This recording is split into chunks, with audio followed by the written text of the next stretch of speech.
to my channel, Actually Autumn. Happy New Year! This is my first video of the new year, and this video is kind of about New Year's resolutions, kind of not. I don't know, I'm not really someone who believes in New Year's resolutions, but no shade to you if you do. If you are someone who made a New Year's resolution, or if you just want to make a change to your life at any time of the year, this video is going to be beneficial to you. If we're being completely honest, when it comes to New Year's resolutions, the probability of us sticking to it all year is slim to none. Even when we just try to start a good habit or stop a bad habit, we don't stick with it. Like that time that you said you're going to start working out those 2 months leading up to spring break, but you never even went to the gym. Or that time that you said you were going to wake up early and spend time with God before school or before work, but you still hit the snooze button and slept some more. Or when you told yourself that you were going to stop eating oatmeal cream pies at 2 o'clock in the morning. Okay, maybe that was just me. But the point is, when we start things, we don't stick with it, and that really sucks. But the good news is, it's never too late to start. The bad news is, it's going to be hard. I'm not even going to lie to you, because it's going to require you to change your entire mindset.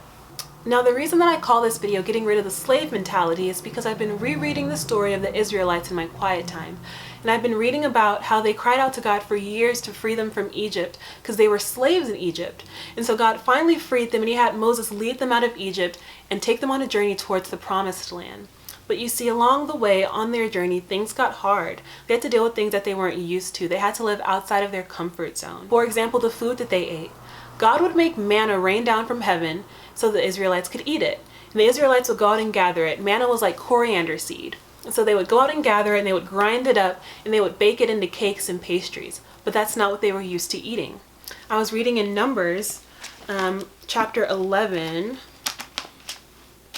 verses 4 through 6. And it says, "Now the mixed multitude who were among them yielded to an intense craving. So the children of Israel also wept and said, 'Who will give us meat to eat? We remember the fish which we ate freely in Egypt, the cucumbers, the melons, the leeks, the onions, and the garlic. But now our whole being is dried up. There's nothing at all except this manna before our eyes.'" See, the Israelites wanted meat. They wanted meat so bad that they considered going back to Egypt, the place that they had cried out to God to free them from for years. They considered going back there and being slaves, being in bondage, just so they could satisfy their desire to eat meat. And that's why I call this getting rid of the slave mentality. Because the slave mentality says that being in bondage is better than being free. Because being in bondage is easier. It doesn't require you to put up the fight that being free does. I know a few of you by now are probably really confused and thinking, okay, what does this have to do with me? Like, the Israelites were literally slaves? How does this relate to my life? Well, I looked up the definition of slave, and the definition of slave is one that is completely subservient or submissive to a dominating influence. And Romans 6:16 says, "Don't you realize that you become the slave of whatever you choose to obey?" So you want to know how this relates to you? Well, a slave does whatever his master tells him to. And so my question is, are you a slave to your flesh, or are you a slave to the spirit? Being a slave to my flesh is something that I've been wanting to get over for the past few months. It's something that I've realized is a problem. Being a slave to your flesh means that you obey your flesh when it tells you something. So like, one of my biggest struggles is food. Like, I love to eat. And so over this past month, I started eating more healthy, like super duper healthy. And, I'm trying to kill my flesh in the area where it tells me, have some peach cobbler at 2 a.m. I'm trying to get over those cravings. And I'm willing to bet that some of you all are still slaves to your flesh as well. You're a slave to your flesh when you obey what it tells you to do. So like, when you told yourself that you were going to start waking up early to go to the gym before class or before work, and your alarm goes off and you just hit snooze and you lay in bed instead of going to the gym. You're obeying your flesh because your flesh is telling you, I'm too tired to get up and work out. Some people struggle with sex. So like, when your body, when it craves sex, you'll go out and get it. You'll obey your flesh and you'll go out and have sex with someone, or you'll pleasure yourself. That's wrong as well.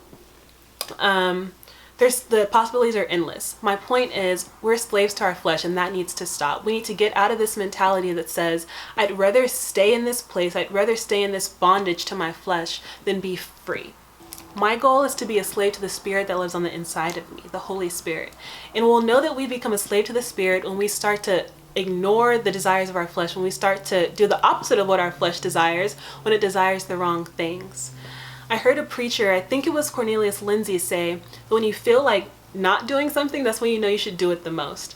So like when you don't feel like studying, that's when you should get up and study right now. Like at that moment, get up and study. When your alarm goes off on Sunday morning and you don't feel like getting up out of your warm, comfy bed to go to church, that's when you need to go to church the most. And we can start small, guys. This doesn't have to be like you conquering your biggest stronghold. We can start small. Start by killing your flesh in little things, like when your flesh tells you to go on that shopping spree because your favorite store is having a blowout sale, but you have bills to pay instead. Start small and it can grow larger. And hopefully one day you'll look up and you'll be free in all areas of your life. You won't be in bondage to anything. This is way bigger than your New Year's resolution. This is bigger than you trying to save some money. This is bigger than you trying to lose a few pounds. This is about not letting your desires control you. Plus, it's God's will that we live in freedom, you guys. It's God's will that we're not in bondage or captivity to anything. So I'm telling you all, change your mindset, change your life. Start by killing your flesh in those small areas, and then you're going to look up one day and realize that it's spread to other areas of your life. And it's going to be amazing. So if I did have a New Year's resolution, that would be it. Change your mindset, change your life, if that's even considered a New Year's resolution. But that's all I have for today, and I will see you all in my next video. Mwah. Bye, love y'all.